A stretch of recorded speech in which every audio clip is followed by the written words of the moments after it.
ये कहानी सच में बहुत ही ज्यादा मजेदार है। वैसे अगर आपने इस सीरीज को पहले भी देखा है तो आप इसे एक बार और देखिएगा, आपको पक्का मजा आएगा। ये कहानी हमें हर वो रीजन देती है जिससे हमें इस कहानी के मेन कैरेक्टर से जेलस फील हो। तो कहानी की शुरुआत में हमें बताया जाता है कि हिराकू हमारा मेन कैरेक्टर है। 39 साल का एक आदमी है और उसे कैंसर है, जिसकी वजह से अब उसकी मौत होने वाली है। हालांकि जब वो मरता है तो सीधा हेवनली रियल में पहुंच जाता है, जहाँ उसकी मुलाकात गॉड से होती है। गॉड खुद दुखी थे कि उन्होंने हिराकू को इतनी बुरी जिंदगी दी। हालांकि अब वो हिराकू से पूछते हैं कि वो क्या चाहता है, जिस पर हिराकू कहता है कि उसे ज्यादा कुछ नहीं चाहिए, उसे बस वो एक ऐसी वर्ल्ड में भेज दे जहाँ उसके पास थोड़ी सी जगह हो जिसमें वो फार्मिंग कर सके, क्योंकि ये उसका आखिरी सपना था। ये सुनकर गॉड हैरान थे। वो तुरंत उसे एक ऐसी जगह भेज देते हैं, साथ ही उन्होंने उसे एक टूल भी दे दिया था जो कि इस वर्ल्ड का सबसे स्ट्रॉन्ग टूल है। लेकिन हिराकू को इसके बारे में नहीं पता। अब हिराकू जब वहाँ पहुँचता है तो आसपास जंगल देखता है। वो बहुत ही ज्यादा खुश था, साथ ही उसकी एज भी अब बहुत ही कम हो चुकी थी। अब वो तुरंत ही वहाँ गड्ढा खोदने लगा था और महसूस करता है कि गड्ढा खोदने के बाद वो थक नहीं रहा। वैसे अब वो रुक गया था और एक पेड़ पर चढ़कर आसपास की जगह को देखने लगा था, क्योंकि उसे अब वहाँ पर अपना फार्म तैयार करना है, जिसके लिए उसे एक बड़ी सी जगह की जरूरत पड़ेगी। वो कुछ देर तक ढूंढता है और फिर उसे एक बहुत बड़ा सा पेड़ दिखता है। वो तुरंत ही उसके पास चला गया था। वो फैसला करता है कि वो यहीं अपना घर बनाएगा। वैसे सबसे पहले उसे पानी की जरूरत थी।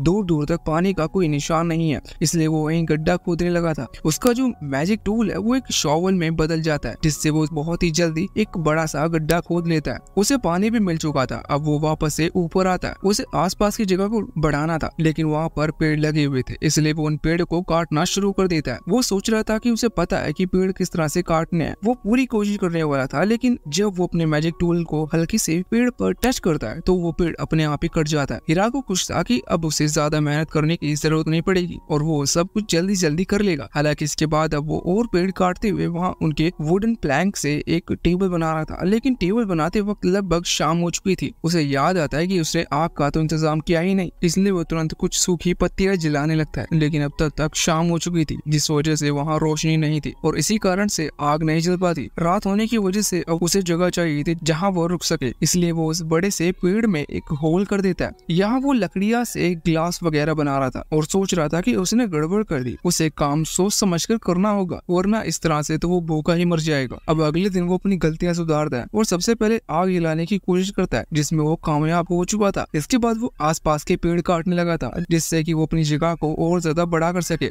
वैसे उसे याद आता है कि उसे यहाँ एक फार्म तैयार करना होगा जिससे उसके पास खाने की कमी ना हो। वो तुरंत अपने मैजिक टूल की मदद से वहाँ एक खेत तैयार करता है। हालांकि खेत अभी पूरा तैयार नहीं हुआ था कि तभी शाम हो चुकी थी। वो सोचता है कि सब्जियों के बीजों के लिए वो अगले दिन जाएगा, इसलिए वो वापस से अपनी उसी होल के अंदर जाकर सो जाता है। लेकिन अगले दिन जब वो जगता है तो वो देखता है कि वहाँ अपने आप ही पौधे उग रहे हैं। वैसे उसके ऊपर एक जंगली रैबिट ने भी तभी हमला कर दिया था, लेकिन हिराकू उसे मार देता है और बाद में उसे एक खा जाता है। वो सोचता है कि शायद यहाँ पर और भी कोई उसके साथ होता जिसके साथ वो ये खाना शेयर कर पाता। वैसे अब वो इस जगह पर सबसे ज्यादा जरूरी चीज बनाता है, मतलब कि एक टॉयलेट। बाकी चीज वो बाहर रह कर सकता था, लेकिन टॉयलेट के लिए उसे प्राइवेसी चाहिए थी, भले ही इस जंगल में कोई हो ना। वैसे टॉयलेट बनाने के बाद वो फेंस तैयार करता है अपने खेत को प्रोटेक्ट करने के लिए, क्योंकि वो जानता था कि रात को अजीब जानवर यहाँ आकर उसके खेत को खराब कर सकते हैं। ये सब काम करने के बाद वो उन पौधों में भी पानी देता है। उसे नहीं पता कि ये कहाँ से उगे, लेकिन फिर भी जो हुआ अच्छे के लिए हुआ। बाद में वो सोचता है कि उसे अपने लिए एक छोटा सा घर बनाना होगा, जिसमें वो लग चुका था। अब धीरे धीरे टाइम बीतता जाता है और हिराकू अपने फार्म को ग्रो कर लेता है। एक दिन जब वो और लकड़ियाँ लेने जा रहा था तभी उसे रास्ते में दो वुल्फ दिखते हैं, जो कि एक बहुत ही इंजर्ड थे। वो उन्हें अपने घर ले आता है और खाना देता है। बाद में वो नोटिस करता है कि उनमें से एक वुल्फ प्रेग्नेंट है, इसलिए उसने अपना वो छोटा सा घर दे दिया था। जहाँ अगले दिन जब वो आता है तो छोटे छोटे वुल्फ को देखता है। वो इस चीज को सेलिब्रेट करने के लिए उन्हें और खाना देता है। इससे वो वुल्फ उसके दोस्त बन चुके थे। अब हिराकू ने बहुत ही जल्दी ये चीज नोटिस कर ली थी कि वो छोटे छोटे पपी उसके उस घर को हथिया चुके हैं, इसलिए वो एक दूसरा घर बनाता है जो कि पहले वाले से ज्यादा अच्छा था। अब उसी दिन वो नोटिस करता है कि उसके जो वेजिटेबल्स थी वो भी लगभग अच्छी खासी उग चुकी हैं और जो टोमेटो थे वो भी खाने के लिए तैयार हैं। वो उन्हें उन डॉग्स को देता है और यहाँ उन दोनों बड़े बड़े डॉग्स का नाम यूकी और कुरू रखता है। हिराकू ने कई तरह के वेजिटेबल्स उगाई थी और अब तक वो ये चीज समझ चुका था कि वो अपने मैजिक टूल का इस्तेमाल करते वक्त जिस वेजिटेबल के बारे में सोचेगा वही वेजिटेबल उग जाएगी। वो सोचता है कि गॉड ने सच में उसे बहुत ही ज्यादा अच्छी पावर दी है और गॉड को याद रखने के लिए वो गॉड के 2 स्टैचू वहाँ एक जगह पर बना कर रखता है। वैसे अब वो रोज रोज वेजिटेबल खाकर थक चुका था। जैसा कि कि हम थक गए, इसलिए वो पिज्जा बर्गर के तो पेड़ नहीं लगा सकता, पर वो फ्रूट्स के पेड़ लगाना शुरू करता है। वो फेंस के बाहर आकर पेड़ लगाता है कि भले ही उन्हें उगाने में बहुत टाइम लगेगा, लेकिन बाद में जाकर ये काम आएंगे। अब हिकारू और ज्यादा पानी की जरूरत थी, क्योंकि उसने जो गड्ढा खोदा था उससे बहुत ज्यादा अमाउंट में पानी वो एक साथ नहीं ले सकता। लेकिन थोड़ी सी रिसर्च करने के बाद उसे एक नदी मिल जाती है, लेकिन वो उसकी जगह से बहुत ही ज्यादा दूर थी, इसलिए वो उस प्लान को ड्रॉप कर देता है और अपने फार्म पर फोकस करने का फैसला करता है। हिराकू ने अपने फार्म में लगभग हर एक वेजिटेबल को उगा लिया था, लेकिन वो ये बात जानता था कि वो बहुत ही जल्द सर्दी आने वाली है और या तो बर्फ भी गिरती है, तो ये उसके लिए बहुत खतरनाक होगा, क्योंकि उसके पास दूसरे कपड़े या फिर ओढ़ने की कोई चीज नहीं है। वैसे तो वो जंगली जानवरों की खाल को यूज करने की भी सोच रहा था, लेकिन वो बहुत ही जल्दी बदबू छोड़ने लगती है। अब तभी वहाँ पर एक जायंट स्पाइडर डीमन आता है, लेकिन ये खतरनाक नहीं था, क्योंकि ये आते ही हिराकू को एक रुमाल बनाकर देता है। हिराकू ये देखकर खुश, बाद में ही दोनों डील कर लेते हैं। हिराकू उसे खाने को देता है, जिसके बदले वो स्पाइडर ज़ैप्टन हिराकू को हर चीज जो वो मांगता है वो बनाकर देता है। अब धीरे धीरे हिराकू को घर सच में एक घर लगने लगा था, क्योंकि उसके पास बेड, कंबल और हर वो चीज थी जो कि ठंड में उसके पास होनी चाहिए। वैसे अब सर्दियाँ आती हैं और सर्दियों में हिराकू बिल्कुल भी बाहर नहीं निकल सकता, क्योंकि बाहर हमेशा बर्फ गिरती रहती है। वो घर में अकेला रहता है, इस वजह से वो अकेला फील करने लगा था। वो सोचता है कि शायद वो इसी तरह से मर जाएगा और उसे कोई नहीं मिलेगा। अभी सोचते सोचते धीरे धीरे सर्दियां भी बीत जाती है। वो बाहर आता है और देखता है कि जो वो के चिल्ड्रन है, यानी कि वो छोटे छोटे पपी अब वो बड़े हो चुके हैं। वैसे इन सभी के सर पर हॉर्न उग चुके हैं। वो चीज हिराकू को समझ में नहीं आती, मगर वो इग्नोर करता है, क्योंकि इस वर्ल्ड में कुछ भी हो सकता है। अब वो सारे पपी यहाँ से जा रहे थे, हिराकू उन्हें जाने देता है, लेकिन कुछ दिनों बाद में वो अपने पार्टनर्स को लेकर वहाँ वापस लौटते। उनमें से एक तो अपने पार्टनर को किसी से लड़कर लेकर आया था। हिराकू ये देखकर हैरान था। तभी उसकी नजर ज़ैप्टन पर जाती है, जहाँ पर बहुत सारे बेबी स्पाइडर थे। हिराकू सोचता है कि अब यही उसकी फैमिली है और धीरे धीरे उसकी फैमिली बड़ी होती जा रही है, इसलिए उसे और मेहनत करनी होगी, जिससे वो सभी के लिए खाना उगा पाए। वैसे एक दिन अचानक से वहाँ ज़ैप्टन बेल रिंग करना शुरू कर देता है। इसका मतलब उसकी एरिया में कोई और है।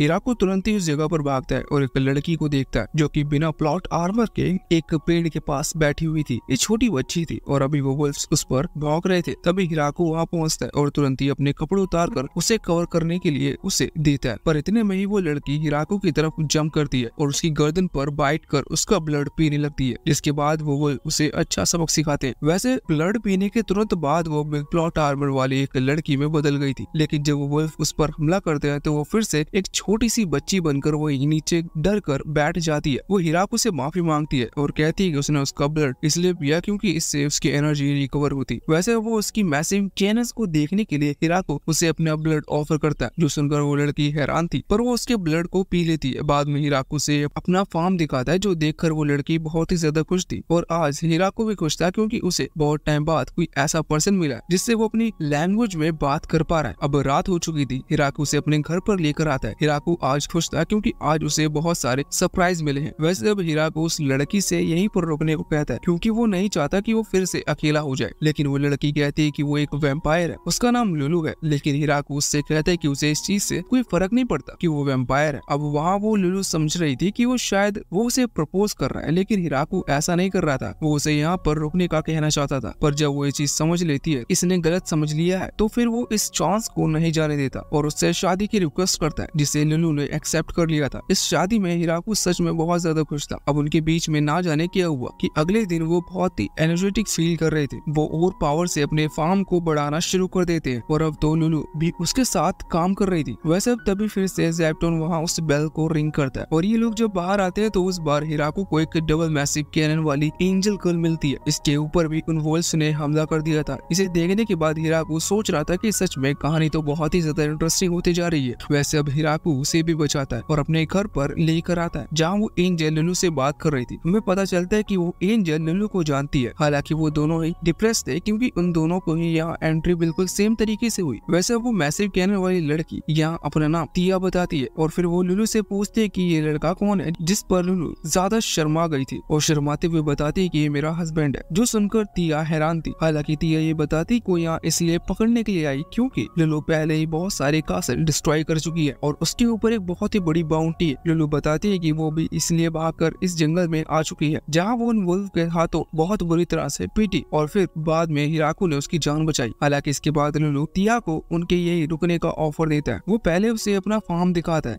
हिराको भी अभी एक्साइटेड था क्योंकि पहले उसे एक नहीं मिल रही थी और अब वो उसे दो मिल गई। मैं यहाँ पर लड़कियों की बात नहीं कर रहा। हिराको तिया को वो वेजिटेबल दिखाता है, जो वेजिटेबल देखकर तिया को उनका सेकंड यूज मिलता है। हालांकि हिराको वो उसे खाने के लिए भी देता है और जब तिया उसे खाती तो इम्प्रेस हो जाती है। बाद में ये लोग उसे स्ट्रॉबेरी भी देते हैं जो कि उसने आज पहली बार खाई थी। वो इस तरह की वेजिटेबल देखकर पहले ही बहुत ही ज्यादा हैरान थी। तभी लिलू उससे रिक्वेस्ट करती है कि वो यहीं पर रुक जाए क्योंकि पहले ही दिन वो हिराको का स्टैमिना देख चुकी है, इसलिए वो नहीं चाहती कि वो अकेले हिराको के साथ रहे, इससे उसे प्रॉब्लम होगी। अब इस बात पर तिया मान गई थी और इसके बाद वो तीनों मिलकर वेजिटेबल उगाना शुरू करते हैं। हालांकि तिया को और ज्यादा स्ट्रॉबेरी खानी थी, इसलिए वो हिराको से कहती है कि हम फार्म को बड़ा कर सकते हैं, लेकिन हिराको जानता था कि वो अकेला इतना सब नहीं कर पाएगा, इसलिए वो कहता है कि अभी हम ऐसा नहीं करेंगे। तभी वो नोटिस करता है कि उनकी फैमिली में अब और ज्यादा छोटे छोटे बेबीज ज्वाइन हो चुके हैं। हिराको सोचता है कि उसे एक और जगह बनानी होगी जो कि इससे भी ज्यादा बड़ी हो। हिराको ऐसा ही करता है, लेकिन बाद में वो ये चीज देखता है कि जो स्पाइडर बेबीज थे वो अपने वेब्स पैराशूट क्रिएट कर रहे हैं और उनके थ्रू वो उड़ते जा रहे हैं। असल में वो इस वर्ल्ड को देखना चाहते हैं। तभी तिया वहाँ पर आती है और हिराको से कहते हैं कि उसे भी जाना होगा, लेकिन वो बहुत जल्द लौट कर आएगी। अब वो यहाँ से चली गई थी और जब वो लौट कर आती है तो वो अपने साथ बहुत सारी हाई लेवल एल्फ्स को लेकर आई थी। ये सभी एल्फ गर्ल्स हिराको के साथ ही रहना चाहती है। हिराको सोचता है कि अब उसके पास बहुत सारी कैनस बॉल हो चुकी हैं, लेकिन वो तिया से पूछता है कि आखिर ये सभी एल्फ गर्ल ही क्यों, इनमें से कोई लड़का क्यों नहीं है, क्योंकि वो तिया के इरादे समझ रहा था। लेकिन तिया बताती है कि असल में एक वॉर के चलते एल्फ्स की पूरी आबादी खत्म हो चुकी है, सिर्फ ये गर्ल्स ही बची हैं और इनके पास भी एक मेल भी नहीं है,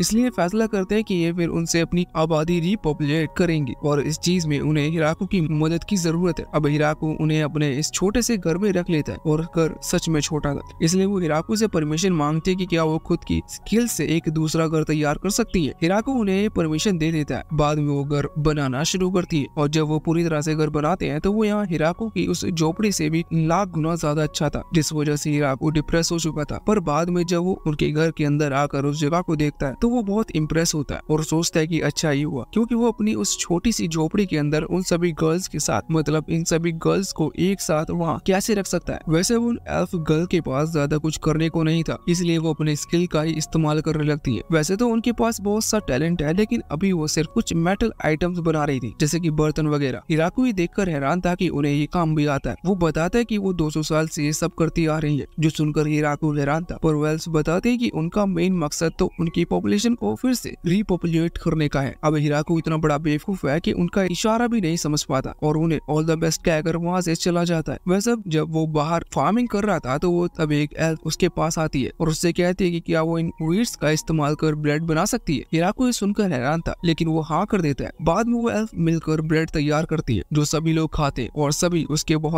इससे बहुत इम्प्रेस होते। हिराको भी ये देखकर इम्प्रेस था कि इन लोगों को ब्रेड बनाना आता है, इसलिए अब वो फैसला करता है कि वो वीट के खेत और ज्यादा बढ़ाएगा। वैसे कमेंट कर जरूर बताना कि वीट को हिंदी में क्या कहते हैं। और उसके बाद अगले दिन हिराको ये चीज सोच रहा था कि वो अपने फार्म को वैसे तो बहुत ज्यादा बढ़ाते जा रहा है, लेकिन ये जगह उसकी नहीं है और ना ही उसने किसी की परमिशन ली है, इसलिए अब वो लुलू के पास जाकर उससे पूछता है कि ये किसकी जगह है, जिस पर लुलू कहती है कि डीमंस लॉर्ड के अंडर आती है और यहाँ इतना खतरा है कि कोई यहाँ नहीं आएगा, और वैसे भी तुमने इस जगह को बनाने में इतनी मेहनत की है कि अब से ये जगह तुम्हारी है। और रात के टाइम हम देखते हैं कि वो गर्ल्स बैठकर बातें कर रही थी। वो आपस में ये बोल रही थी कि हिराको आखिर कौन है, क्योंकि हिराको ने इन्फेर्नो विल्स और डीमन स्पाइडर जैसे बहुत ही ज्यादा खतरनाक बीस्ट को अपना पेट बना रखा है। इस पर लुलू भी हाँ कहती है। वो ये बहुत टाइम से नोटिस कर रही है कि हिराको को इस वर्ल्ड के बारे में कुछ नहीं पता। वैसे वहाँ दूसरी तरफ हिराको इस वक्त ये सोच रहा था कि अभी तक उसने और ज्यादा पानी इकट्ठा करने का कोई सोर्स नहीं बनाया, इसलिए कल का टास्क उसका यही होगा। अगले दिन जब वो उठकर अपने टास्क में लगने वाला था तब ज़ेप्टोन उसे क्वीन बी बताता। ये मधुमक्खी वहाँ इंजर्ड पड़ी हुई थी और इसके पास अपना खुद का छत्ता नहीं है, इसलिए अब हिराको उसकी मदद करता है और उसे एक छत्ता देता है जिससे कि बाद में उसे शहद भी मिल सके। अब इसके बाद वो सभी एल्फ गर्ल के साथ मिलकर एक बहुत बड़ा लंबा रास्ता तैयार करता है जिससे कि उस नदी से यहाँ पानी आएगा। साथ ही इन लोगों ने यहाँ एक बहुत बड़ा गड्ढा क्रिएट कर लिया था जिसमें वो पानी स्टोर कर सकते। लकड़ी के थ्रू पानी आ रहा था जिस वजह से बहुत सारी फिशेस भी वहाँ पर आ रही थी। हिराको सोचता है कि शायद इस जंगल के सिर्फ खरगोश ही जंगली होंगे, फिश तो मासूम होती है, पर ऐसा नहीं था। वो फिश बहुत ही ज्यादा खतरनाक थी। इस वजह से हिराको उसे खत्म करता है और फिर बाद में उसे भी खाने लगता है, जो देख कर लुलू और तिया उसे ऐसा करने से मना कर रहे थे क्योंकि इस फॉरेस्ट को फॉरेस्ट ऑफ डेथ कहा जाता है। यहाँ की किसी चीज पर ज्यादा भरोसा नहीं किया जा सकता। पर हिराको वो खाते जाता है और फिर उन्हें भी देता है। जब वो उसे खाती तो उन्हें भी बहुत ज्यादा अच्छा लगता है। तभी वहाँ पर बाकी सारी एल्फ भी आ गई थी और वो भी वो चीज खाने को मांग रही थी। हिराकू उन्हें भी वो खाना देता है और उन्हें सेटिस्फाई करता है। वैसे बाद में हिराकू चावल उगाने की कोशिश कर रहा था, लेकिन इसके लिए उसे बहुत ज्यादा पानी की जरूरत थी और अब उनके पास पानी था, इसलिए वो एक बड़ा सा फार्म तैयार करता है जहाँ वो चावल उगा सके। इसमें एल्फ भी उसकी मदद करती है। हालांकि अब उन प्लांट्स को भी ग्रो करना था। सभी एल्फ्स पानी के अंदर उतरती है और यहाँ के सीनों को देखकर ये चीज पक्की हो चुकी थी कि इस सीरीज के अंदर अपन जैसे लोगों को अट्रैक्ट करने के लिए लाखों थंबनेल्स हैं। वैसे इसी तरह के थंबनेल को देखते हुए अब और कुछ टाइम बीत जाता है। हम देखते हैं कि वो सारी क्रॉप्स अब तैयार हो चुकी थी, उन्हें काट लिया जाए, इसलिए हिराकू बाकी सभी क्रॉप्स को काटने देता है। लेकिन जब वो लोग चावल की क्रॉप काटते हैं तो उसके बाद हिराकू उन्हें उसका तरीका बताता है। वो पहले तो एक औजार तैयार करता है जिसे चावल के दोनों ओर निकाले जाता है। बाद में चावल निकालने की पूरी प्रोसेस जब कंप्लीट होती है तो वो गर्ल्स सोचती है कि फाइनली सारा काम खत्म हुआ, लेकिन हिराकू बताता है कि अभी सारा काम खत्म नहीं हुआ। वो एक कुकर टाइप आइटम में उन्हें रखता है, पानी डालता है और लुलू के मैजिक से उसे गर्म करता है। इससे चावल तैयार हो चुके थे। हिराकू उनसे राइस बॉल बनाकर उन सभी को देता है। वो सभी उन राइस बॉल को खाते हैं और सोचते हैं कि इन चावलों के लिए उन्हें इतनी मेहनत की। हालांकि हिराकू जानता था कि वो झूठ कह रही है, क्योंकि जितनी भी राइस बॉल उसने बनाई थी वो सारी खत्म हो चुकी थी। वैसे अब चावलों के खेत को फिर से ठीक करते हुए वो सभी लोग मिट्टी में गंदे हो जाते, लेकिन बाकी सभी ने तो अपने मैजिक की मदद से खुद को साफ कर लिया था। बस हिराकू ही था जो कि कपड़े से मिट्टी पोंछने लगा था। हिराकू सोचता है कि उसे एक ऐसी जगह बनानी होगी जहाँ वो अच्छे से चैन से नहा सके, इसलिए वो उनका ब्लूप्रिंट तैयार करता है और सभी एल्फ को दिखाता है। लेकिन वो सभी कहने लगते हैं कि इसकी क्या जरूरत है, हम सीधा जाकर नदी में भी तो नहा सकते। लेकिन हिराकू उन्हें समझाता है कि ठंड में वो ऐसा नहीं कर पाएंगे। अगर ठंड में वो नदी में जाकर नहाएंगे तो जम जाएंगे, और इसका असली कारण तो ये है कि हिराकू उन्हें बिना प्लॉट आर्मर के नहीं देखना चाहता। वैसे आज हम रिवील कर ही देते हैं, प्लॉट आर्मर असल में वो चीज होती है जो हमें प्लॉट जैसी लाइफ सेविंग चीजों को देखने से रोकती है। वैसे अब उन्होंने मिलकर काम कर एक बाथटब तैयार कर लिया था, लेकिन हिराकू के मन में भी एक सवाल था कि जब वो पानी को इकट्ठा करेगा और जब वो पानी गंदा हो जाएगा फिर वो उस चीज का क्या करेगा। जिस पर तिया कहते हैं कि हम स्लाइम्स की मदद ले सकते हैं, लेकिन हिराकू को लगता है कि स्लाइम्स खतरनाक होते हैं। पर तिया को ये चीज समझ में नहीं आती कि वो ऐसा क्यों सोचता है। तिया तुरंत ही कुछ छोटे छोटे क्यूट स्लाइम्स लेकर आती है। वो उन्हें डर्टी वाटर के अंदर डालती है तो वो स्लाइम्स उस डर्टी वाटर को एब्जॉर्ब करते जा रहे थे। हिराकू इस चीज से खुश। वैसे अब वो आग जलाने के लिए कुछ लकड़ियां लेने जा रहे थे, तभी वो वहाँ उन लकड़ियों पर कुछ मशरूम्स को उगा देखता है। वो सोचता है कि ये जहरीले हो सकते हैं, लेकिन उसे याद आता है कि सभी गर्ल्स तो इन्हें खा रही थी,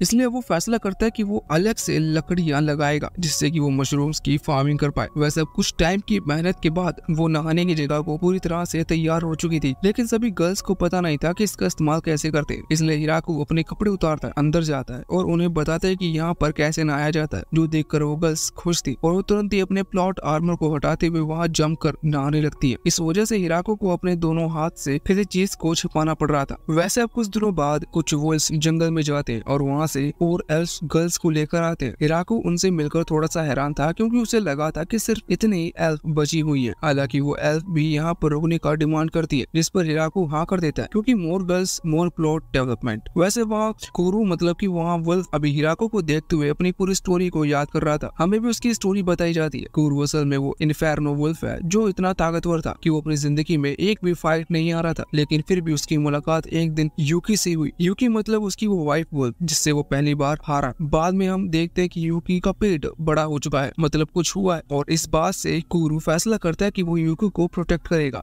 लेकिन उसी दौरान उसकी मुलाकात एक बहुत पावरफुल बीस्ट से होती है जो कि उन्हें हरा देता है। हालांकि उन्हें खत्म नहीं करता, पर लगभग वो खत्म ही थे क्योंकि वो बच नहीं सकते। पर तभी उन्हें हिराकू मिलता है। हिराकू तो बिल्कुल नॉर्मल लड़का था, लेकिन उसके हाथ में जो वेपन था उसके अंदर से कोरू का एक बहुत पावरफुल एनर्जी महसूस हो रहा था, इसलिए वो हिराकू के साथ जाते हैं। हिराकू उन्हें खाना देता है, जिसके बाद उन्होंने हिराकू के साथ रुकने का फैसला किया था। कोरू अभी सारी चीजें याद करते हुए सोचता है कि उनके मास्टर को अभी तक यही नहीं पता कि वो असल में इन्फेर्नो वुल्फ है, लेकिन फिर वो ये फैसला करता है कि उन्हें इनका पता नहीं चले तो ही ठीक है, क्योंकि इससे कोई फर्क नहीं पड़ता। वैसे कुछ दिनों बाद हम देखते हैं कि इन लोगों ने फिर से अपने घरों को रेनोवेट कर और ज्यादा बड़ा बना लिया था, क्योंकि हिराकू इतनी सारी गर्ल्स को सिर्फ इतने से बेड पर, मतलब कि इतनी सी जगह में नहीं रख सकता। वैसे हिराकू को अपनी मेहनत याद थी कि उसने इस घर को बनाने में कितनी मेहनत की है, लेकिन वो अभी तक अंदर की जगह के बारे में ज्यादा नहीं जानता, क्योंकि वो अंदर की जगह उन स्लेव्स ने बनाई थी। अंदर आने के बाद जब वो उस जगह को देखता है तो वो इम्प्रेस हो जाता है, क्योंकि ये घर सच में बहुत ही ज्यादा बड़ा था। यहाँ पर हर एक चीज के लिए अलग स्पेस थी, यहाँ तक कि उनके पास एक बहुत बड़ा बंकर भी था जहाँ पर वो सर्दियों के लिए बहुत सारा खाना इकट्ठा कर सकते हैं। इसके साथ साथ सभी गर्ल्स भी बहुत खुश थी क्योंकि सभी को अपना अपना रूम मिल गया था। हिराको को भी वही कोने में एक रूम दिखता है जिसके बाहर एक बड़ा सा लॉक था जिसे वो ओपन करने की कोशिश करता है। वैसे बाद में वो अपने उस पूरे बड़े से घर को सामने दो वुल्फ स्टैचू भी लगाते हैं जिससे कि उनका घर और ज्यादा अच्छा दिखे। वैसे बाद में वो कुछ नया करना चाहता था, वैसे नए से मतलब था वो कुछ नया खाना चाहता था, तो वो डिसाइड करता है कि वो आज करी बनाएगा। सभी गर्ल्स को ये आइडिया बिल्कुल पसंद नहीं आता क्योंकि वो जानती थी कि हिराको चावल की तरह इसमें भी कुछ उनसे बहुत काम करवाने वाला है। लेकिन हिराको को इनकार करना मतलब इतने बड़े घर को छोड़कर जाने जैसा है, इसलिए वो मान जाती है। बाद में वो लोग वेजिटेबल्स ग्रो करना शुरू करते हैं क्योंकि इसके लिए हिराको को धनिया, अदरक और बाकी मसाले भी चाहिए थे। वैसे इस चीज में वो स्लेव्स एल्फ भी हिराको की मदद कर रही थी जिस वजह से सभी की बॉन्डिंग और ज्यादा बढ़ रही थी। वैसे तो वो एल्फ पूरी कोशिश करते हैं कि वो हिराको को बार बार हिंट दे सके, लेकिन हिराको ये बेवकूफ है जो कि हिंट को नहीं पहचानता। अब लगभग सब कुछ तैयार था,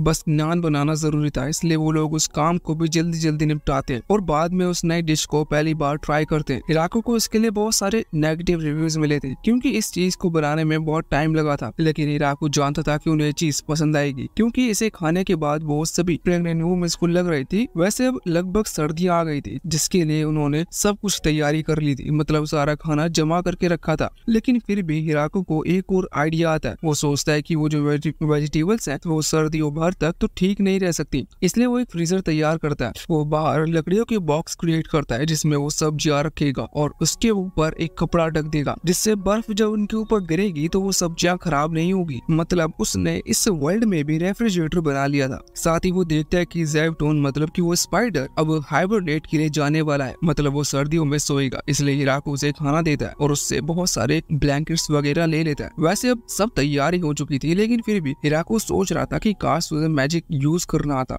रात के टाइम लुलू उसे मैजिक यूज करने के बारे में बता रही थी। साथ ही वो बताते कि वो अपनी पावर से बहुत सारे ग्लूम्स भी समन कर सकती है। ग्लूम से काम आसान हो जाता है, इसलिए हिराको सोच रहा था कि लुलू सच में बहुत अमेजिंग है। तभी लुलू हिराको से कहते हैं कि उसके प्लॉट्स तिया से ज्यादा बड़े हैं, जो सुनकर हिराको कहता है कि देखो तुम सभी में अलग अलग खासियत है और तुम एक दूसरे से बेहतर हो, इसलिए तुम किसी भी चीज को लेकर कंपटीशन नहीं करो। लेकिन इस पर लुलू कहती है कि नहीं, सबसे अमेजिंग यहाँ पर हिराको है क्योंकि उसी की मेहनत की वजह से वो लोग इतने फ्रीली यहाँ पर रह पा रहे हैं। वैसे इसके बाद अब सर्दियां आ चुकी थी और ये लोग अब घर में बंद हो चुके हैं। हिराको को एंजॉयमेंट के लिए कुछ चाहिए था। नहीं वो नहीं, बल्कि वो लड़कियों की मदद से कुछ खिलौने की आइटम्स बनाता है। वो अलग अलग गेम्स क्रिएट कर रहा था और सभी को सिखा रहा था। अब यहाँ पर हम पहले लुलू और तिया को एक गेम खेलता देखते हैं। यहाँ लुलू हार रही थी इसलिए वो चीटिंग करने लगती है, लेकिन तिया उससे कहती है कि वो बिल्कुल बच्चों की तरह बिहेव कर रही है। अब हिराको बाकियों को देखता है, वो सभी गेम्स एंजॉय कर रहे थे। तभी उसकी नजर दो वुल्फ्स पर, जो देखकर हिराको हैरान था। वैसे उसे ये चीज क्यूट लगती है लेकिन उनके अंदर का इंटेंस ऑरा यानी कि सीरियसनेस भी महसूस कर पा रहा था। वैसे अब तभी लुलू वहाँ पर आती है और हिराको को अपने साथ गेम्स के लिए ले जाती है। नहीं, वो वाले गेम्स की बात नहीं कर रही, ये वो वाले गेम्स की बात कर रही है जो करंटली ये लोग खेल रहे थे और वो सोचते कि अब हिराको ने ही इन गेम्स को बनाया है तो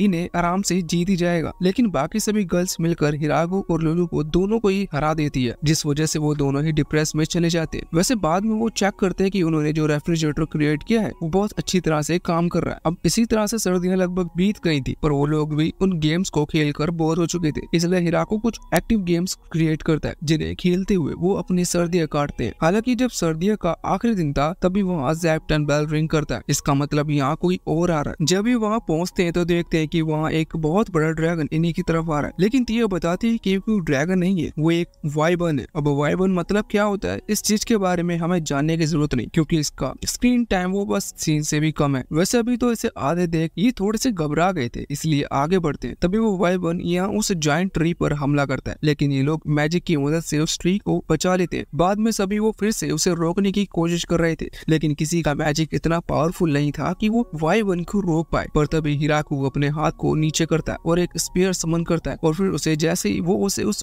वाइबर्न की तरफ फेंकता है तो एक ही अटैक में वो वाइबर्न मारा जाता है और वो वहाँ जंगल में गिरता है। जब ये लोग वहाँ पहुँचते हैं तो हिराको कह रहा था क्या इसे किसी ने हम पर हमला करने के लिए भेजा था, लेकिन बाकी गर्ल्स कहते हैं कि नहीं, ये बीस्ट बहुत भड़कीले होते हैं, शायद ये खुद ही यहाँ पर उन पर हमला करने के लिए आया होगा। वैसे अब जब उन्होंने इतना बड़ा बीस्ट खत्म किया तो उसके बाद वो क्या ही करेंगे, सिंपल सी बात है, वो उसे पका कर खाएंगे। और यहाँ पर वो गर्ल्स हिराको को बता रही थी कि इस बीस्ट को खाना यहाँ पर बहुत ही ज्यादा बड़ी बात माना जाता है, क्योंकि बीस्ट किसी से नहीं हारता। ये बहुत ही ज्यादा ताकतवर है और इस चीज का पता हमें तब चलता है जब अगले सीन में हम डीमन कॉन्टिनेंट के अंदर आते। वहाँ पर हम कुछ हाई पोजीशन के लोगों को देखते जो बैठकर बातें कर रहे थे, क्योंकि उन्हें न्यूज मिली थी कि एक वाइवन जब जंगल में गया था तो मारा गया। लेकिन ये बहुत बड़ी शॉकिंग बात थी, क्योंकि इनकी पूरी डीमन आर्मी लग जाती है सिर्फ एक वाइवन को खत्म करने के लिए। लेकिन उस फाइट में भी वो वाइवन एक ही अटैक में मारा जा चुका था। ये लोग ये सोचकर परेशान थे कि आखिर वहाँ पर ऐसा कौन सी पावर जिसने उसे खत्म किया। तभी दूसरी तरफ हम वही शायद उन्हीं के एक आदमी को देखते। इनका नाम गुची है और ये सोच रहा था कि अगर किंग ऑफ ड्रैगन को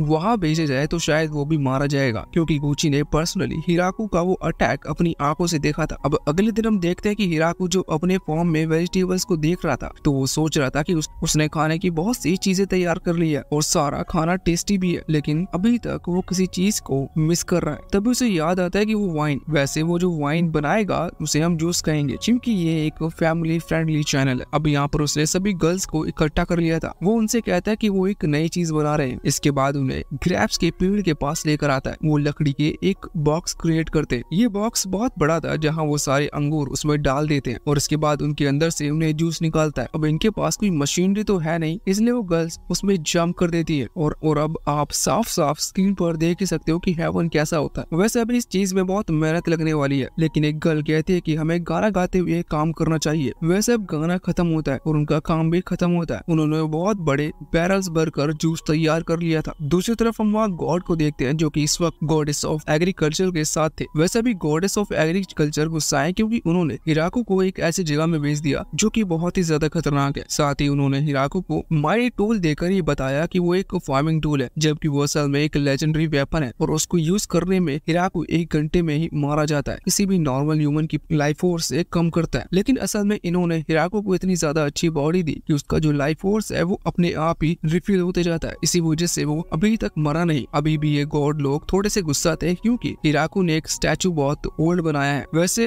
अब यहाँ हिराकू जब अपने धंधे में लगा हुआ था, तभी अचानक से उसे बेल रिंग की आवाज आती है। इससे उसे वही सेम फीलिंग आती है और वो सोचता है कि शायद उसके पास अब और कैनन्स आने वाली है। लेकिन जब वो वहाँ पहुँचता है तो वहाँ पर सच में एक लड़की तो थी, पर इसके पास कैनन्स नहीं थे। हमें पता चलता है कि असल में लुलू की छोटी बहन है और यहाँ इसलिए आई है क्योंकि इसने तब लुलू को एक डरावनी एंजल से डर कर भागते हुए देखा था। अब तभी तिया वहाँ पर आती है और उससे कहती है कि अभी भी तुमने क्या कहा। वैसे अब इसके बाद लुलू की बहन को पता चलता है कि असल में हिराकू ही लुलू का हस्बैंड है और हिराकू ने उन इन्फेर्नो वुल्फ और उस डीमन स्पाइडर को अपना पेट बना रखा है। जो सुनने और समझने के बाद लुलू की बहन बहुत ही ज्यादा हैरान थी। हालांकि हिराकू भी थोड़ा सा हैरान था, क्योंकि उसे नहीं पता कि ये इन्फेर्नो वुल्फ होता क्या है। लेकिन फिर कुरू खुद अपना इंट्रोडक्शन देता है। वो इस तरह से बताता है कि हिराकू प्राउड करे कि उसके पास दुनिया का सबसे अच्छा पेट है। वैसे इसके बाद अब हिराकू लुलू की बहन को बहुत सी चीजें खाने को देता है। वैसे उस लड़की का नाम फ्लोरा है। फ्लोरा उन चीजों को खाकर हैरान थी, क्योंकि आज तक उसने ऐसी चीजें नहीं खाई थी। खासकर उसे वो व्हाइट थिक सॉफ्ट चीज ज्यादा पसंद आई थी। हिराकू बताता है कि यह टोफू है, लेकिन फ्लोरा इसके बारे में नहीं जानती थी। हिराकू बताता है कि दुनिया में बहुत सारे माइक्रो ऑर्गेनिज्म भी होते हैं, जिससे कि एक ही टाइम को अलग अलग तरह से पेश किया जा सकता है। इसी तरह से उसने इस टोफू को बनाया। अब फ्लोरा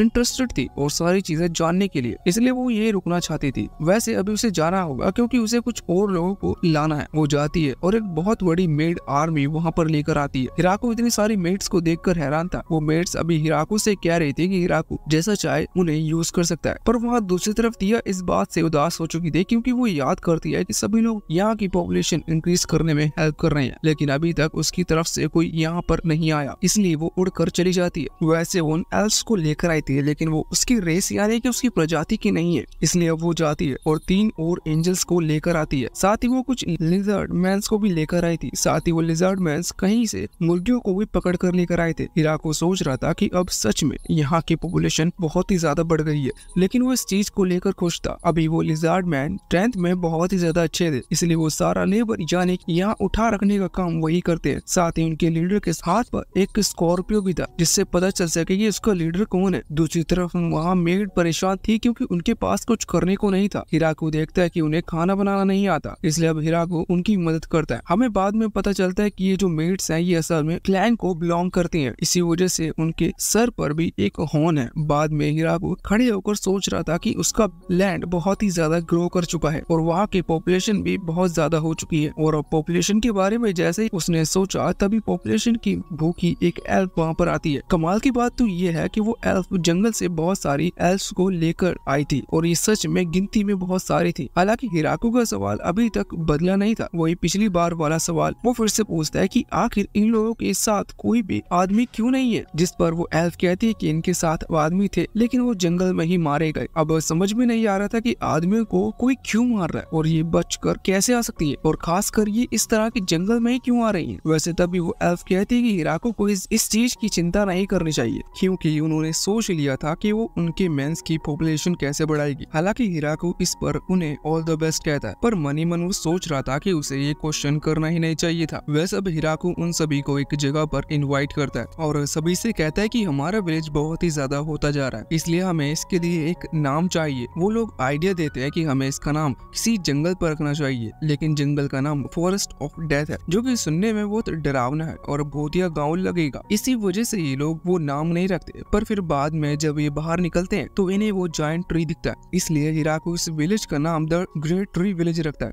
वैसे इस नाम की खुशी में वो लोग रात को पार्टी करते हैं। जब हिराकू अकेले बैठा हुआ था तभी तिया उसे अपने पास बुलाती है और पूछती है कि तुम अकेले क्यों बैठे हो। हिराकू कहता है कि वो समझ नहीं पा रहा क्योंकि उसे ये सब सिर्फ एक सपना लग रहा है। पर तिया कहती है कि ये सपना नहीं है, अब हम पूरी जिंदगी इसी तरह से रहेंगे। वैसे अब कुछ दिन बीत जाते हैं और गर्मियां आ जाती हैं। सभी लोग हंसी खुशी रह रहे थे और वहाँ की पॉपुलेशन भी शायद और बढ़ गई थी। पर अब अचानक से वहीं पर बेजल आता है। बेजल असल में डीमन लॉर्ड की तरफ से आया था। वो 3 एंजल्स जिन्हें तिया लेकर आई थी वो उसे बाहर से यहाँ अंदर लेकर आती है। बेजल हिराकू से मिलता है। हिराकू अभी घबरा रहा था, उसे लग रहा था कि शायद डीमन लॉर्ड उसे इस जगह से निकाल देगा क्योंकि ये जगह डीमन लॉर्ड की है। लेकिन नीलू हिराकू को मोटिवेशन देती है और कहती है कि वो खुद से इस चीज को डील करे। अब हिराकू बात करता है। यहाँ पर वो समझा रहा था कि शायद वो टैक्सेस मांगे, इसलिए हिराकू पहले ही कह देता है कि वो 10% टैक्स देने को तैयार है। जो सुनकर बेजल हैरान था, वो तुरंत ही इस ऑफर को एक्सेप्ट कर लेता है। बाद में वो एक कॉन्ट्रैक्ट साइन करते हैं और हिराकू को लग रहा था कि शायद 10% कम है, इसलिए वो उसे गिफ्ट देकर वहाँ से भेज देता। अभी हिराकू लुलू और तिया से कह रहा था कि कहीं उसने कुछ गड़बड़ तो नहीं कर दी, जिस पर वो दोनों कहते हैं कि नहीं, उसने सब कुछ सही संभाला। तिया बताती है कि वैसे नॉर्मली हर गांव 50 से 60% टैक्स देता है, लेकिन हमने सिर्फ 10% का कहा और वो मान गए। इससे अच्छा और कुछ नहीं हो सकता। साथ ही लीलू कहती है कि वो साल भर में एक बार टैक्स लेने के लिए आएंगे, तो हम तो झूठ भी कह सकते हैं कि हमने कितनी क्रॉप उगाई और वैसे ये टैक्स सिर्फ क्रॉप पर लगेगा। वैसे वहाँ पर बेजल और बाकी वो आदमी जो कि डीमन लॉर्ड की आर्मी से बिलोंग करते हैं, वो सभी लोग हैरान थे ये देख कर कि द ट्री विलेज ने इतनी आसानी से उन्हें 10% टैक्स देने का वादा कर दिया, क्योंकि उन्हें लगा कि वो लोग साफ मना कर देंगे और वो इतने ज्यादा ताकतवर है कि ये लोग उनसे लड़ भी नहीं पाएंगे। हालांकि तभी वहीं बैठा एक आदमी कहता है कि जरूर इसके पीछे कोई मोटिव होगा, पर बेजल कहता है कि अगर ऐसा कुछ भी हुआ तो हम कुछ नहीं कर सकते, क्योंकि हिराकू के साथ माइटी एंजल, प्रिंसेस वैम्पायर और साथ ही 3 किलर एंजल्स भी हैं और अभी उन्हें बाकियों के बारे में भी नहीं पता। वैसे अब तभी वो हिराकू का गिफ्ट ओपन करता है जिसके अंदर एप्पल्स रखे हुए थे। उन्होंने वैसे तो एप्पल कभी नहीं खाए, पर जब वहाँ बैठा एक लड़का एप्पल खाता है तो वो उनकी तारीफ करने लगता है और उसी समय बेजल नोटिस करता है जिस कपड़े में हिराकू ने वो बॉक्स बांध कर उन्हें दिया था वो असल में डीमन स्पाइडर का कपड़ा है। डीमन स्पाइडर वही है जिसने कुछ टाइम पहले डीमन लॉर्ड की कुर्सी को हिलाकर रख दिया था, मतलब उसका सुख चैन छीन लिया था। वैसे इस तरफ एक दिन हिराकू से मिलने के लिए एक बहुत पावरफुल ड्रैगन आता। ये ड्रैगन असल में किंग ऑफ ड्रैगन है और ये हिराकू से बहुत अच्छे से बात कर रहा था। हिराकू पहले को लगा कि ये उन पर हमला करने आया है, लेकिन बाद में एक और आदमी वहाँ आता है जो कि हिराकू को बताता है कि किंग ऑफ ड्रैगन उनसे मिलने के लिए आया है। हिराकू उन्हें इनवाइट करता है, जिसके बाद किंग ऑफ ड्रैगन अपने नॉर्मल ह्यूमन रूप में आ गया था। वैसे ये यहाँ हिराकू के लिए एक स्वॉर्ड भी गिफ्ट के तौर पर लाए थे जो कि बहुत ही ज्यादा रेयर है। अब इसके बाद अंदर आने पर हिराकू उन्हें खाना देता है, साथ ही वो जूस भी देता है। जूस पीने के बाद किंग ऑफ ड्रैगन बहुत हैरान था क्योंकि उसे ये जूस बहुत पसंद आया था। वो इसकी और ज्यादा डिमांड करता है, लेकिन अब रात हो चुकी चुकी थी। इसलिए वो आदमी उससे कहता है कि हमें चलना चाहिए, हम इन लोगों को परेशान कर रहे हैं। रात को हिराको को कुछ और भी काम होगा। अब इस बात पर किंग ऑफ ड्रैगन बात मान लेते हैं और उसके साथ चला जाता है। वैसे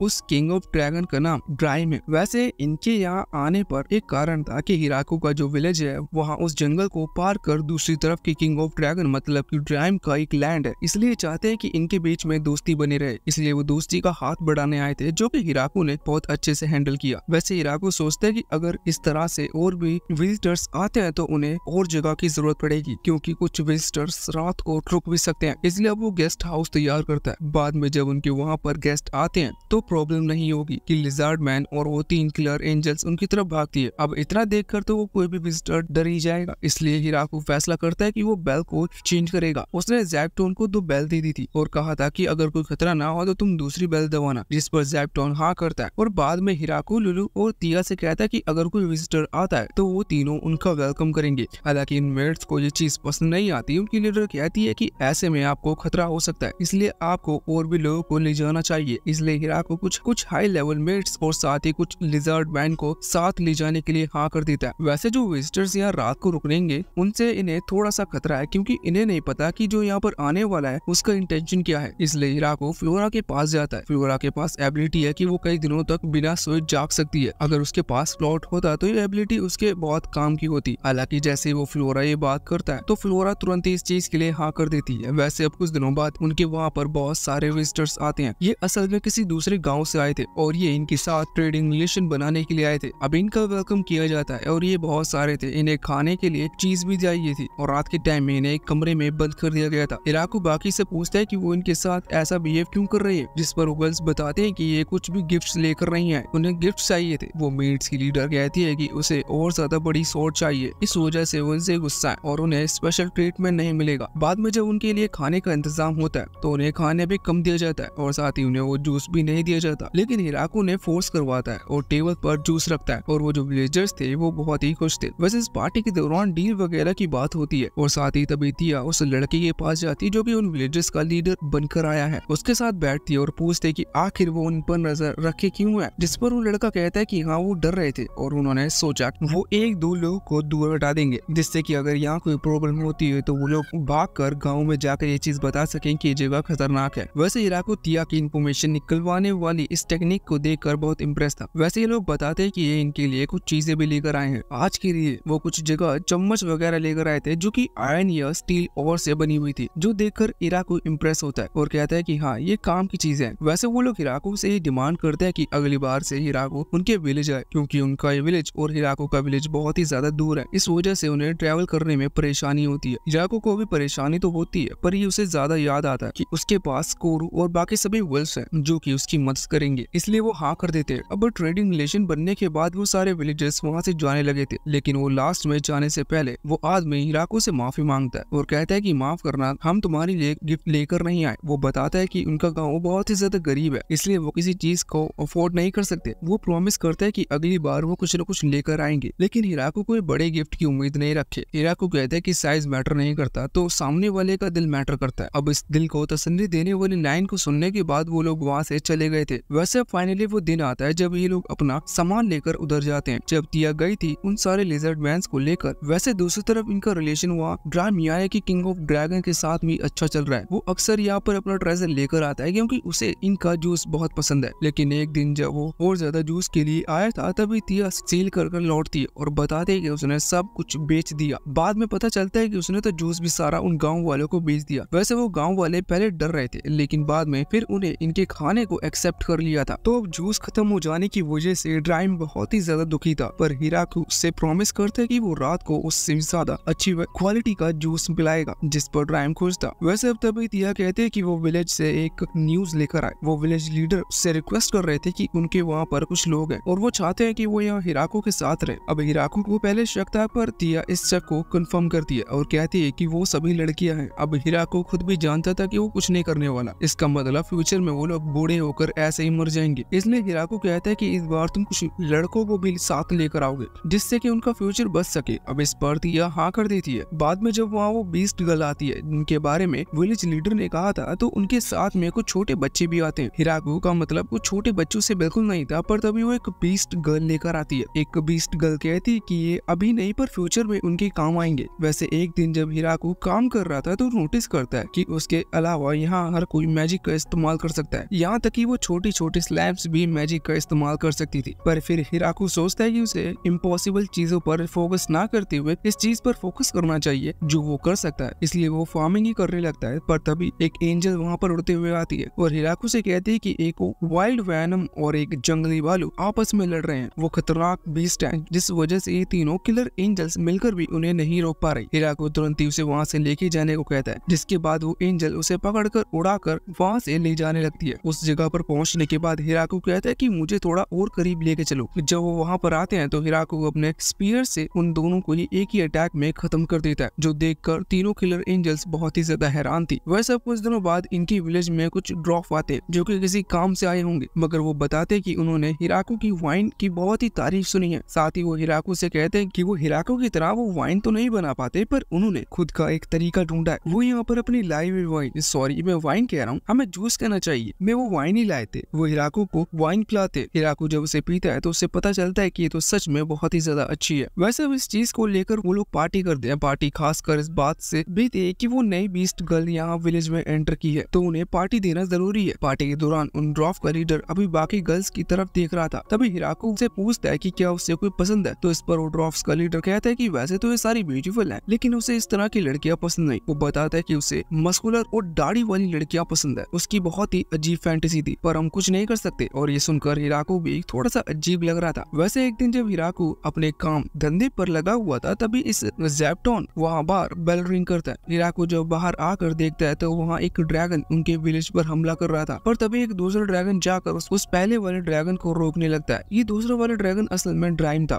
पर अब एक तीसरा ड्रैगन वहाँ पर आता है जो कि ड्राइम पर हमला कर रहा था। पर ये देखकर हिराकू ड्राइम को बचाने के लिए उस तीसरे वाले ड्रैगन पर हमला करता है, जिसे तीसरे वाले ड्रैगन ने बहुत ही मुश्किल से डोज किया था। अब हिराकू वैसे उनके ऊपर हमला करता है, लेकिन तभी ड्राइम का असिस्टेंट वहाँ पर आकर हिराकू को रोक देता है। बाद में पता चलता है कि जो पहले ड्रैगन आया था वो असल में ड्राइम की बेटी है, दूसरा ड्राइम था, और तीसरे में जो ड्रैगन आया था वो ड्राइम की वाइफ है। अब वो तीनों ही ह्यूमन फॉर्म में आकर नीचे आते और फिर हिराकू उनसे माफी मांगता है, लेकिन ड्राइम कहता है कि तुम्हें माफी मांगने की जरूरत नहीं, माफी तो हमें मांगनी चाहिए। यहाँ हमें पता चलता है कि ड्राइम की बेटी का नाम लेस्टी है और वो बस ऐसे ही उड़कर यहाँ हमला करने के लिए आ गई थी, लेकिन ड्राइम की जो वाइफ है उसका एक अलग रीजन था। तो मम्मी मिलकर यहाँ पर बताती है कि असल में उसे शक है कि ड्राइम का किसी के साथ लफड़ा चल रहा है, क्योंकि वो रोज रात वहाँ से गायब रहता है। वैसे इसका कारण ये था कि उसे हिराकू का जूस बहुत पसंद है, इसलिए वो रोज रात यहाँ आकर जूस पीता है। अब सारी कंफ्यूजन दूर हो चुकी थी। ड्राइम अपनी वाइफ को समझाता है कि उसने बहुत बड़ी गलती कर दी, क्योंकि अगर हिराकू का अटैक उसे लग जाता तो वो मारी जाती। वो तो अच्छा है कि ज़ेप्टोन ने उसे बचा लिया।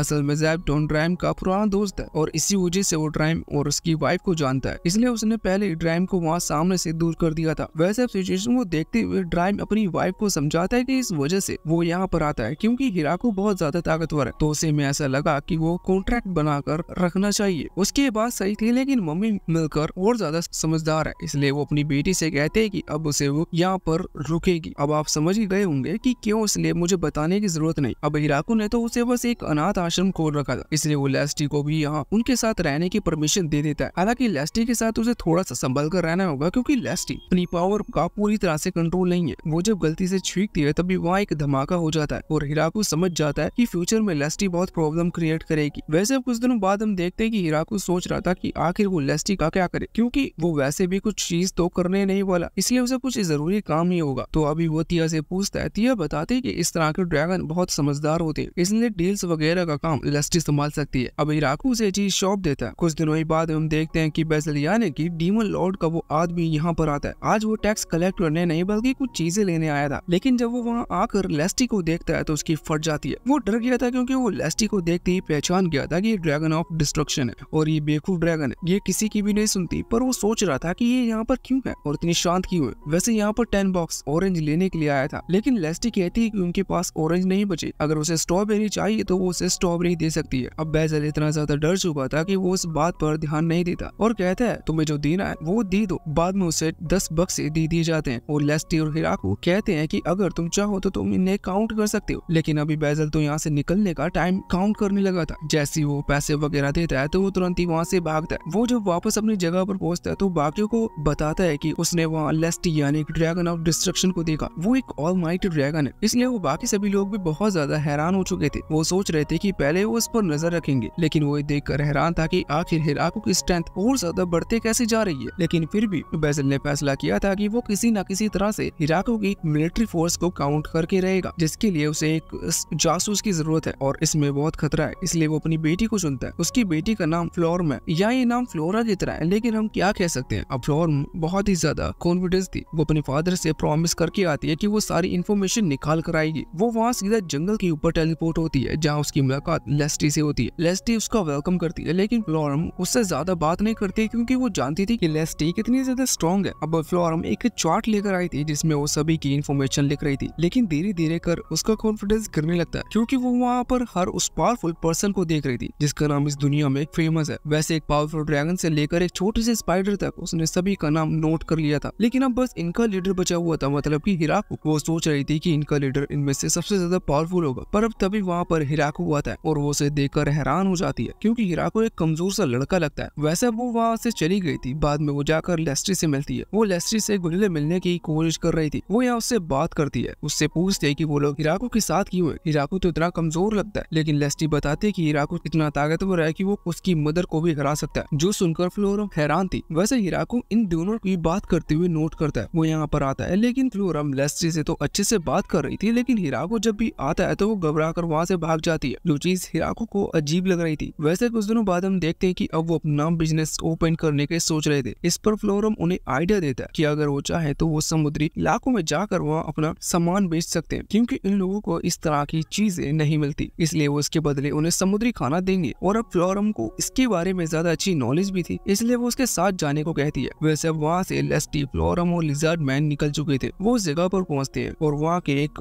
फेमस मर्चेंट से जाकर मिलते हैं। यहाँ वो मर्चेंट फ्लोरम को शायद पहचानता था, लेकिन वो फ्लोरम से बाकियों के बारे में पूछता है। इसलिए अब लेस्टी अपने इंट्रोडक्शन देती है, जो सुनकर वो आदमी घबरा गया था। वो सोचता है कि जितना फायदा उसे इस डील से नहीं होगा, उससे ज्यादा तो इससे रिस्क है, क्योंकि ड्रैगन ऑफ डिस्ट्रक्शन से पैसे की लेन देन की बात को कैसे कर सकता है। पर फिर भी वो दिल पर पत्थर रखकर ऑफर कंटिन्यू सुनने को कह देता है। बाद में ये लोग उसे वो सारे फ्रूट्स दिखाते हैं जो ये अपने साथ सैंपल के तौर पर लाए थे। उन्हें देखकर वो आदमी हैरान था। वो सोचता है कि नहीं, वो गलत था। इन फ्रूट से उन्हें बहुत फायदा होगा, क्योंकि इस तरह के फ्रूट यहाँ मिलते नहीं, बल्कि वो इन्हें और दूर भी जाकर बेच सकता है। उसने तुरंत ही हाँ कर दी थी, पर फिर वो सामने उन लिजर्ड मैन्स को भी देखता है। वो सोचता है कि इन्हें खतरा तो अभी भी है, पर फिर भी हाँ कर देती है। इसलिए वो उनके साथ यहाँ ग्रेट ट्री विलेज में आने के लिए भी मान गया था। वो विलेज आता है, पर ये उसकी सबसे बड़ी गलती थी, क्योंकि यहाँ पर आकर उसने सब लेस्टी को तो देख ही लिया था, लेकिन अब वो सारे लिजर्ड मैन्स, एल्स, डॉर्स और साथ ही थिया को भी देख लेता है, जो कि सबसे ज्यादा खतरनाक थे। उनके साथ वो उन तीनों किलर एंजल्स को भी देख लेता है। अब इतना सब झेलने के बाद जब वो हिराको से मिलता है तो फाइनली थोड़ा सा रिलैक्स फील करता है, क्योंकि हिराको कम से कम नॉर्मल ह्यूमन जैसा दिखता है। लेकिन इतने में ही वहाँ लुलू आती है और वो लुलू को पहचानता है कि लुलू असल में वैम्पायर प्रिंसेस है, इसलिए वो उसे देखकर घबरा गया था। हालांकि फिर भी वो किसी तरह से यहाँ डील करके ही जाता है। उसने अपनी 3 बातें बताई थी। वो कहता है कि मेरे यहाँ पर आने के सिर्फ 3 मकसद थे। पहला मकसद, वो यहाँ पर मेयर से मिलना चाहता था। दूसरा मकसद, वो इस विलेज के साथ नेगोशिएशन कर डील साइन करवाना चाहता था फ्यूचर के लिए। और तीसरा मकसद, वो चाहता था कि वो यहाँ इन ऑफिशियल ट्रेड एम्बेसडर बने। और इस पर हिराको तीनों शर्तों पर हाँ कर देता है। अब वो जो तीसरी वाली शर्त थी वो उन्होंने इसलिए हाँ की थी क्योंकि इसके कॉन्टैक्ट तो दूर दूर तक है, इसलिए ये उनकी मदद करेगा उनका बिजनेस बहुत ही ज्यादा लेवल पर एक्सपेंड करने में। वैसे उसी रात हिराको उस आदमी के लाए हुए खाने को बनाता है और सभी को टेस्ट कराता है। वैसे अगली मॉर्निंग एक और ड्रैगन उनके वहाँ पर आकर उनके विलेज पर हमला कर रहा था। हिराको उस पर हमला करता है, लेकिन वो ड्रैगन उस अटैक को डोज कर लेता है। या हिराको ने उस ड्रैगन को मारने के लिए अटैक नहीं किया था, वो सिर्फ उसे अपने जाल में फंसा रहा था, जिसमें वो कामयाब हो चुका था, क्योंकि अब वो ड्रैगन वहाँ से नीचे गिर जाता है। असल में हिराको को शक था कि कहीं ये ड्रैगन भी ड्राइम का कोई रिश्तेदार तो नहीं। वैसे उसका शक सही साबित होता है, क्योंकि जब वो वहाँ पहुँचता है तभी वहाँ पर ड्राइम आ जाता है। वो बताता है कि असल में उसकी बड़ी बहन है और ये यहाँ इसलिए आई है क्योंकि इसने सुना है कि हिराको और लेस्टी शादी कर रहे हैं। अब ये चीज थोड़ी सी वियर्ड थी, इसलिए ड्राइम हिराको को बताता है कि उस दिन उसने हिराको का जूस कुछ ज्यादा ही पी लिया था, इसलिए पता नहीं चला कि उसने क्या कह दिया। वैसे वो ड्रैगन लड़की अपना नाम हारुकेन बताती है। वो कहती है कि वो इसलिए यहाँ पर आई थी क्योंकि उसने सुना है कि हिराको बहुत ताकतवर है और ये चीज उसने देख भी ली, मगर वो इस बात से दुखी थी कि उसकी नेस उससे 900 साल छोटी है और उससे पहले शादी कर रही है। वैसे अब वो हिराको को अपने प्लांट्स दिखाकर इम्प्रेस करने लगता है। उसे उम्मीद थी कि शायद हिराको उससे शादी कर ले, क्योंकि वो लेस्टी से ज्यादा अच्छी दिखती है, लेकिन हिराको पहले ही उसे रोक देता है, क्योंकि ये सारी बात झूठी थी। अब वो उसे अपने घर पर लेकर आते हैं, जहाँ बाद में जब वो बोर हो रहे थे तो हिराकू उन्हें एक गेम के बारे में बताता है, लेकिन ये गेम भी उन्हें बोरिंग लगता है जब तक इसमें कुछ एक्स्ट्रा रूल्स ना हो। तो हिराकू थोड़ा सोचता है और कहता है कि हम प्लॉट रिवाइवल रूल रख सकते हैं, जो हारेगा उसे अपने प्लॉट आर्मर को हटाना होगा। अब गेम चालू होता है। हिराकू सोच रहा था कि उसे इस गेम की पूरी नॉलेज है और वो इस गेम में एक लेजेंडरी प्लेयर है, क्योंकि इस पूरी दुनिया में ये गेम किसी को नहीं आता, इसलिए वही जीतेगा। लेकिन ऐसा नहीं था। हम देखते कि अभी उसके पास सिर्फ उसकी अंडरवेयर बची हुई थी। यहाँ अभी जितने भी गेम हमने खेले उस गेम में हिराकू हारा था। इसका रियल रीजन ये है कि वो लोग मैजिक का इस्तेमाल कर रहे हैं, लेकिन हिराकू इतना ज्यादा बेवकूफ है कि वो ये चीज समझ नहीं पाता। अब आखिरी चीज अंडरवेयर बची थी, लेकिन उसमें भी वो हार जाता है, जिसके बाद वो उससे उसकी आखिरी चीज भी छीनने लगते हैं। हिराकू मैन ऑफ वर्ड्स है, मतलब उसने कहे हुए शब्दों से नहीं मुकरता, इसलिए वो उनका ये ड्रीम पूरा करता है। वैसे वहाँ दूसरी तरफ बेज़ल बाकियों को बता रहा था कि ग्रेट ड्रैगन हारुकिन भी अब हिराकू के विलेज में ज्वाइन हो चुकी है, लेकिन अब इस तरह की खबर उनके लिए नॉर्मल हो चुकी थी, इसलिए वो उतने ज्यादा हैरान नहीं लग रहे थे। इस तरफ हारुकिन अभी बाकी सभी को कुछ लेसन सिखा रहे थे। हमें पता है कि वो ड्रैगन्स हजारों साल जीते, उसे इस वर्ल्ड के बारे में बहुत नॉलेज है और वो बहुत आलसी है, इसलिए वो कुछ हेल्प तो नहीं कर सकती, इसलिए उसने सोचा कि मैं इन्हें पढ़ाई दूं। वैसे अब तभी वो उनके विलेज में बाहर 3 हॉट गर्ल्स आती है, जिनके पास बहुत सारा ट्रेजर था। वो हिराकू से मिलने के लिए आई थी। वो कहते कि उन्हें हिराकू से प्रोटेक्शन चाहिए। वो उसके लिए चीज लाई थी। वो बताते कि वो गुफा में रहती है, लेकिन वहाँ पर कुरु के कुछ ग्रैंड चिल्ड्रंस ने हमला कर दिया, जिस वजह से उन्हें वहाँ से भागना पड़ा। इसलिए अभी वो ये पैसा देकर हिराकू से कुछ खाना मंगवाना चाहती थी और चाहती है कि हिराकू उनकी प्रोटेक्शन का वादा करे। हिराकू इस चीज पर हाँ कर देता है, लेकिन वो उनसे ऊपर थोड़ा प्लॉट आर्मर पहनने को कहता है, क्योंकि उनका नीचे को तो सब सेट है, लेकिन गॉड ने ऊपर एक रेयर कंडीशन के लिए उन्हें कुछ नहीं दिया। अब हिराकू की बात मानकर वो पहली बार प्लॉट आर्मर ट्राई करती है। वैसे इसके बाद हम देखते हैं कि असली डीमन लॉर्ड की 3 बेटियां फैसला करते हैं कि वो हिराकू के विलेज पर हमला करेगी और फ्लोरम को वहाँ से छुड़ाएगी। लेकिन बात बेज़ल आकर यहाँ फ्लोरम को बताता है। वो बताता है कि उन लोगों को फ्लोरम की रिपोर्ट पर भरोसा नहीं है, क्योंकि उन्हें नहीं लगता कि कोई विलेज इतना ज्यादा ताकतवर हो सकता है। पर बेज़ल यहाँ ये बताने आया था कि फ्लोरम को किसी तरह से उन्हें डराना होगा। फ्लोरम सोचते है कि वो ये कैसे करेगी, क्योंकि अगर वो यहाँ सिर्फ लेस्टी और हारुकिन को बेचती है तो वो दोनों ही अकेले उसके किंगडम्स को तबाह कर देंगे, इसलिए उसे और कुछ सोचना होगा। तभी उसे एक आइडिया आता है। अगले दिन जब 300 सोल्जर्स यहाँ इनके विलेज की तरफ आ रहे थे, उसी दौरान वहाँ पर वो 3 गर्ल्स आती हैं जिनके पास अब प्लॉट आर्मर है। वो वहाँ उनसे डरा देती है, जिसके बाद ये क्लियर हो चुका था कि वो लोग किसी भी कीमत पर हिराकू को नहीं हरा सकते। अब फ्लोरम उन तीनों प्रिंसेस को यहाँ हिराकू से मिलवाती है। वो उनकी आइडेंटिटी नहीं बताती, बस उनके नाम बता देती है और कहती है कि अभी ये भी हिराकू के लिए काम करेंगे। वैसे वो तीनों ही प्रिंसेस है, लेकिन अब वो इस तरह की लाइफ जीने के लिए भी तैयार थी। वैसे अभी उन्हें कुछ ही टाइम हुआ था और वो यहाँ पर एंजॉय करने लगी थी, क्योंकि यहाँ उन्हें पॉलिटिक्स वगैरह के बारे में ज्यादा चिंता करने की जरूरत नहीं। वो एक फ्री लाइफ जी रही थी। वैसे कुछ ही दिनों बाद यूरी, जो की बड़ी प्रिंसेस है, उसे लौटना पड़ता है, क्योंकि वो अपने फादर मतलब डीमन लॉर्ड से परमिशन लेकर नहीं आई थी। बाद में जब बेज़ल वहाँ डीमन लॉर्ड से मिलता है तो डीमन लॉर्ड उससे कहता है कि ना जाने यूरी को क्या हुआ। वो जब से वहाँ से आई है तब से वो हर काम में इंटरेस्ट लेती है और बिजी रहती है, जबकि पहले वो बहुत आलसी थी। ये अच्छी बात है, लेकिन डीमन लॉर्ड को गुस्सा आता है और वो कहता है कि ना जाने उस लड़की ने मेरी बेटी के साथ क्या किया। अब इस तरफ हम देखते हैं कि हिराकू की क्रॉप्स और ज्यादा ग्रो कर रही थी और उनके पास खाने की बहुत सारी वेराइटीज भी थी। तभी लेस्टी कहती है कि क्या ये खाना और भी कुछ ड्रैगन्स को दे सकते हैं। हिराकू को भी प्रॉब्लम नहीं थी, इसलिए लेस्टी वहाँ से खाना लेकर निकल जाती है। रास्ते में उसे सी मॉन्स्टर मिलता है और उसने उसे खत्म कर दिया था। वो सोचती है कि शायद हिराकू को ये सी मॉन्स्टर पसंद आएगा और फिर वो अपनी जर्नी पर आगे बढ़ती है। वैसे दूसरी तरफ हारुकिन भी अभी खाना लेकर किसी दूसरी डायरेक्शन में जा रही थी, लेकिन जब वो लौट कर आती है तो वो कुछ लोगों को अपने साथ लेकर आती है।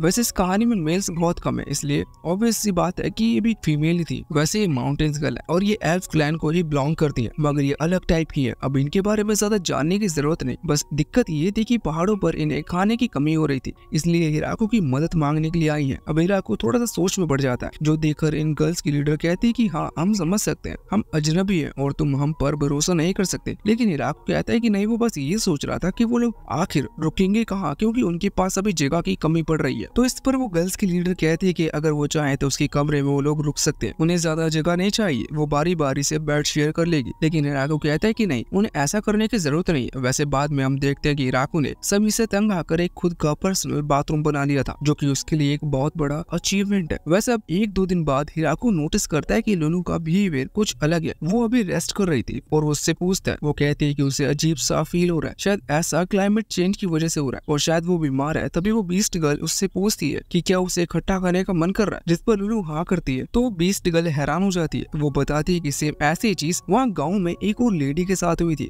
हिराको पूछता है कि फिर उसके साथ क्या हुआ, जिस पर बीस्ट गर्ल बताती है कि फिर उसे बेबी हुआ था। इससे हमें पता चलता है कि डबल बेड पर कुछ तो हुआ था। वैसे हम देखते हैं कि अब वो लोग एंजॉय कर रहे थे, उनकी लाइफ नॉर्मल चल रही थी। तभी हिराको को एक और आइडिया आता है और वो कुछ नया ट्राई करता है। वो बाहर आता है और एक अलग जगह बनाता है जहाँ पर वो फ्लावर्स उगा रहा था। वो ऐसा इसलिए कर रहा था जिससे कि उसकी ये जगह और ज्यादा अच्छी लग सके। साथ ही अब जब वो काम धंधे पर लगा हुआ था तब वो कुछ टॉयज भी क्रिएट करता है जिससे कि वो बच्चे को खिला सके, और साथ ही वो कुछ तलवारें भी बनाता है जिससे सभी गर्ल्स प्रैक्टिस कर सके। वैसे ये प्रैक्टिस वाला पार्ट सबसे अच्छा था। हालांकि हम देखते हैं कि हिराको भी अभी कुछ शूरिकेन चलाने की कोशिश कर रहा था, लेकिन इसमें वो बिल्कुल भी अच्छा नहीं है। तभी वो डार्क एल्फ आकर उसे एक चीज दिखाती है। साथ ही वो कहने लगती है कि वो जानते हैं कि हिराको बहुत ताकतवर है क्योंकि उसने हिराको की उस दूसरी स्पेयर के बारे में सुना है, या उसकी वो दूसरी स्पेयर की बात कर रही थी। आप गलत मत समझना, दूसरी स्पेयर से उसका वही मतलब है जिसमें हिराको ने पहले ड्रैगन जैसे दिखने वाले ना जाने किस बीस्ट को मारा था। अब वो हिराको से उसी का इस्तेमाल करने को कहती है। हिराको उसका इस्तेमाल करता है और इससे वो ऑब्जेक्टिव डिस्ट्रॉय हो जाता है। वैसे हम देखते हैं कि हिराको जब ना रहा था, लेकिन बाद में वो अपने रूम की तरफ जाता है, लेकिन पूरे टाइम उसे यही लग रहा था कि कोई उस पर नजर रख रखा है। बाद में पता चलता है कि उन एल्फ गर्ल ने हिराको के रूम में आसपास कुछ हिडन डोर क्रिएट कर लिए जिससे कि वो जब मर्जी चाहे रात को उसके कमरे में आ सकती है। वैसे बाद में वो उन सभी गर्ल्स को डांटता है और वहाँ से भगा देता है, लेकिन इसके बाद वो सोच रहा था कि सच में वो लकी है। चलो अच्छा है, उसने ये चीज माने कि सच में वो लकी है। वैसे अगले दिन वो बीस्ट गर्ल, वैसे उसका नाम सेना है, वो हिराको के पास आकर बताते हैं कि उसने जो स्टैचू बनाए थे उनके पास एक मिस्टीरियस आदमी बैठा हुआ है। हिराको वहाँ पहुँचता है तो सच में एक मिस्टीरियस आदमी को देखता है जो कि असल में किसी चर्च से बिलोंग करता है। ये आदमी एंसेप्टर के नाम से जाना जाता है क्योंकि उसकी उम्र 4000 साल है। ये इस दुनिया का सबसे बड़ा इंसान है मगर दिखने में जवान है। हिराको उसे अपने घर पर लेकर आता है जहाँ वो उससे पूछता है कि वो यहाँ पर क्यों आ रहा है, कि वो यहाँ पर क्या कर रहा है। वो आदमी बताता है कि उसने 4000 साल पहले गॉड को देखा था, लेकिन वो भूल चुका था कि गॉड कैसे दिखते हैं, इसलिए वो हिराको की बनाई हुई उस स्टैचू को देख रहा था। उसे वो चाहिए क्योंकि वो उन्हें अपने साथ ले जाना चाहता है, लेकिन हिराको कहता है कि नहीं, वो उन्हें नहीं बेच सकता, पर वो उसकी रिक्वेस्ट पूरी जरूर करेगा। उसके लिए मैं स्टैचू क्रिएट कर। वैसे बाद में जब वो आदमी जाने से पहले हिराको से पूछता है कि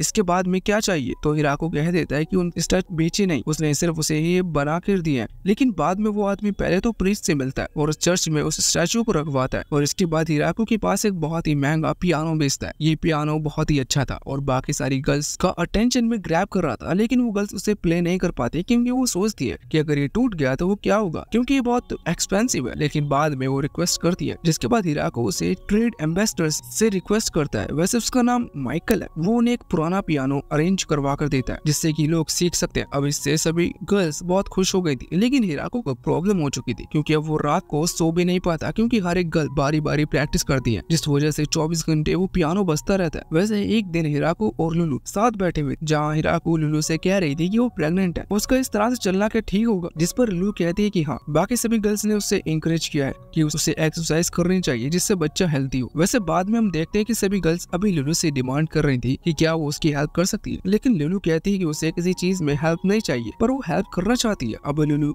बताते है कि बहुत टाइम से उसका मन भी जूस पीने का कर रहा है, लेकिन वो पी नहीं पाती क्योंकि अभी उसे जूस पीने के लिए मना किया गया, क्योंकि असल में वो है तो वाइन ही। पर ये चीज सुनते ही वो सभी गर्ल्स हिराको के पास आती है और उससे कहते हैं कि उन्हें वो वाइन फेंक देनी चाहिए, लेकिन हिराको ने समझाता है कि वाइन का टेस्ट रखे रखे और ज्यादा बढ़ जाता है, इसलिए उसे फेंकने की जरूरत नहीं, वो बस उसे कहीं छुपा देंगे। अब लेकिन इस बात से वो ड्रोफ, जो कि अपने स्मूथी मतलब कि अपनी वाली वाइन खुद से क्रिएट करते थे, वो दुखी हो चुके थे क्योंकि अब उनकी वाइन भी कोई टेस्ट नहीं कर पा रहा था। वो इस बारे में हिराको से बात करते, जहाँ हिराको उन्हें सारी बात बताता है। अब इससे वो बहुत खुश थे क्योंकि एक गुड न्यूज है, और साथ ही वो इस बात से खुश थे कि उनकी वाइन लोगों को पसंद है, लेकिन वो बस अभी के लिए उसे अवॉइड कर रहे थे। वैसे बाद में हम देखते हैं कि विलेज में जितने भी लोग थे, सब लोग लुलू के लिए स्पेशली एक एक गिफ्ट लेकर आए थे, जो उसे या तो सभी या फिर फ्यूचर में अपने बच्चों के लिए काम आएंगे। हिराको और लुलू दोनों ही उन गिफ्ट से बहुत खुश थे। अब तभी लुलू को कुछ फील होने लगता है। हिराको समझ जाता है कि अब टाइम आ चुका है, इसलिए वो सभी मेट्स को वहाँ बुलाता है और अब डिलीवरी की प्रोसेस शुरू होती है। हिराको वहाँ पर खड़ा नहीं हो सकता, इसलिए वो वहाँ से चला गया था। हिराको अभी पावरलेस महसूस कर रहा था क्योंकि वो कुछ नहीं कर सकता, वो सिर्फ इस डिलीवरी के पूरे होने का इंतजार ही कर सकता है। लेकिन तभी वो उस जॉइंट ट्री को देखता है और उसी से बने हुए उस होल के अंदर जाके बैठ जाता है जहाँ वो यहाँ आने की पहली रात रुका था। यहाँ वो चांद की तरफ देखता है और सोच रहा था कि पहले दिन वो कितना अकेला था, और उसने जो सोचा वो सच हो गया। लेकिन टाइम कितनी जल्दी चला गया, उसे लगभग कुछ भी याद नहीं है। वैसे अब तभी उसे बुलाया जाता है और फाइनली वो अपने बच्चे को देखता है।